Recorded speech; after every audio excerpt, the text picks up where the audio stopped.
চলছে না, ক্যামেরা চলছে, দূর থেকে বক্তব্যটা ওখানে ভাঙিয়ে দিচ্ছে।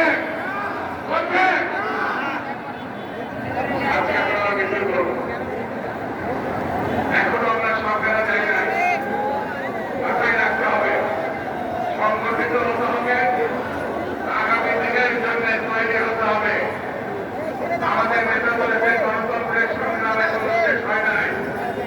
যেদিন ভোট হবে, ভোটের মধ্য দিয়ে মানুষ ভোট দিতে পারবে, তার পছন্দের প্রার্থীকে তার পক্ষে ভোট দিতে পারবে, সেই দিন আমরা বলব দেশে গণতন্ত্রের সুবাতাস হইবে, সেই দিন আরো কথা বলবে।